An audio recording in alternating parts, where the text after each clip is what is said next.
Yes, Jess. On Sunday night, tragically, a street racing crash took the life of one local woman. Family have identified her as 57-year-old Maria Vianney Navarro.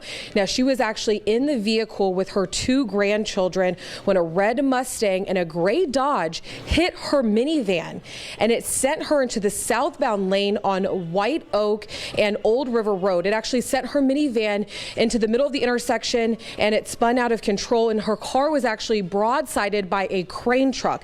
Now, unfortunately, Navarro did die on the scene. Her two grandchildren were seriously injured, and they were flown to Madera Children's Hospital, where they are still currently at.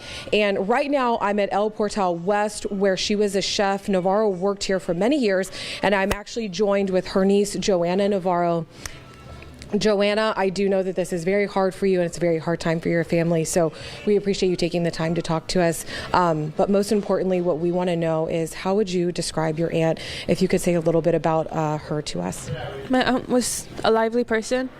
Everyone who knew her loved her. She was always with all of her family. I mean, every picture we can find of her, she's just with all of the kids in the family, just hanging out with family. She was a pillar for our family. She took care of her parents, of her grandchildren. So she was just a really important person to all of us.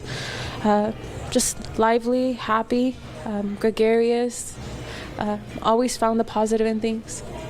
And of course, we want to know, how are the children doing? Are there any updates on their condition that you can give us? Well, they just got out of surgery. One of them had the two broken legs and the broken pelvis. He recently just got casted, and so he's in recovery, just got out of surgery. And same thing for Jasmine. She recently got out of surgery as well. So they're both, just a long road to recovery, but they just got out of surgery. And is there anything that you would like to share with the community? I know that you are putting up flyers here where she worked. Is there anything you want to let the community know so they can share in her remembrance?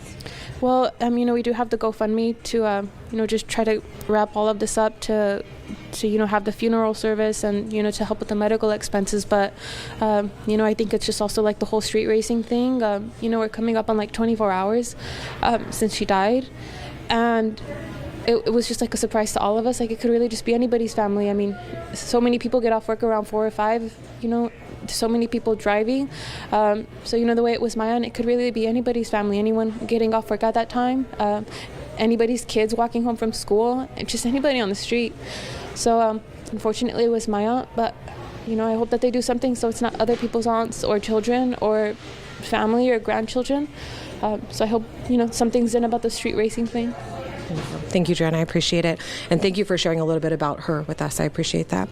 Now, to find out more information on the story, we do have some updated information on 23ABC, but I do want to let you guys know quickly that a person has been arrested. 50-year-old Ronald Pierce, he has been arrested in connection with this fatal crash, and he has been booked this morning at the Kern County Jail, and he was arrested for driving under the influence, gross vehicular manslaughter, while also intoxicated and reckless driving. He is due in court tomorrow. But for now, live in Bakersfield, I'm Alex Bell for 23ABC News, connecting you.